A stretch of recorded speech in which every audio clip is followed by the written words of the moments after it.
नमस्कार, मैं हूं जूही वर्मा।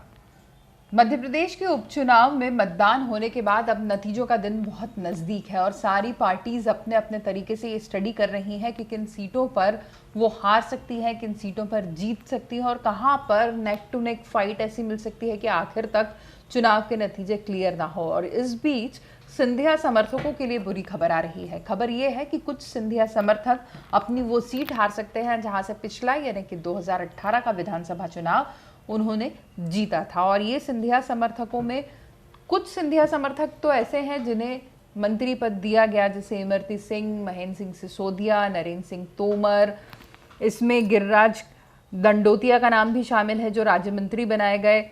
इस तरीके से लंबी चौड़ी लिस्ट थी सिंधिया खेमे की जिन्हें मंत्री बनाया गया और ये इस दावे के साथ कि ये शायद उनकी जीत में एड ऑन करेगा। उसके बावजूद कुछ सिंधिया समर्थक जो हैं वो अपने क्षेत्र में पिछड़ते हुए फिलहाल नजर आ रहे हैं। और ये जो सिंधिया समर्थक हैं जिनके नाम पर ये कहा जा रहा है कि ये संभवतः हार सकते हैं, वो है अंबाह के कमलेश जाटव, जिनके सामने कांग्रेस ने सत्यप्रकाश सखवार को प्रत्याशी बना के उतारा था। बीएसपी में थे पहले सखवार और उसके बाद अब कांग्रेस से चुनाव लड़ा है उन्होंने। इसके अलावा भाजपा से रणवीर सिंह जाटव जो गोहद के भाजपा प्रत्याशी थे और जिनके सामने मेवाराम जाटव को कांग्रेस ने मौका दिया था। दोनों जाटव के बीच में फाइट थी। ये वही सीट है जहां पर पहले संजू जाटव को कांग्रेस से टिकट मिलने की बातें चल रही थी। खुद संजू जाटव ऐसा दावा कर रही थी, पर बाद में यहां से मेवाराम जाटव को मौका दिया गया।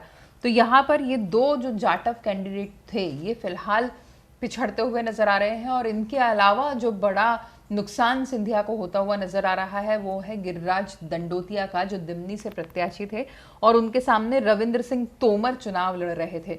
तो वैसे गिरिराज दंडोतिया को राज्य मंत्री का पद भी दिलवाया गया, उनके पद को स्ट्रांग भी किया गया। बहुत कट्टर समर्थक माने जाते हैं गिरिराज दंडोतिया, पर जो ऐन वक्त पर उन्होंने कमलनाथ के लिए जो स्पीच दी और जब कमलनाथ ने डबरा में इमरती देवी के लिए कुछ अपशब्द कहे थे, उसके जवाब में जिस तरह का रिएक्शन भरी सभा में गिरिराज दंडोतिया ने दिया, ये माना जा रहा है कि वो बैकफायर कर गया और उसकी वजह से दंडोतिया पहले तो स्ट्रांग चल रहे थे लेकिन उस भाषण का नुकसान दंडोतिया को उठाना पड़ सकता है। इसके अलावा जो और भी सिंधिया समर्थक हैं जैसे इमरती देवी, राजवर्धन दत्तीगांव, हरदीप सिंह दंड, तुलसीराम सिलावट, ये सब काफ़ी स्ट्रॉन्ग बताए जा रहे हैं अपने अपनी सीटों पर। इसके अलावा एक सीट ऐसी है, हम बात करेंगे जहां सिंधिया समर्थक नहीं है, ये सीट है आगर, जहां से विपिन वानखेड़े और मनोज ऊंटवाल मैदान में है। मनोहर ऊंटवाल के निधन के बाद ये सीट खाली हुई और उनके बेटे को बीजेपी ने यहाँ से टिकट दिया है।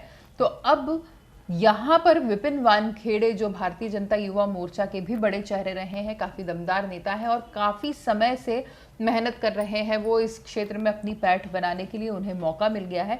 तो ये माना जा रहा है कि ये 3 सिंधिया समर्थक और आगर की सीट शायद बीजेपी के हाथ से इस चुनाव में निकल सकती है।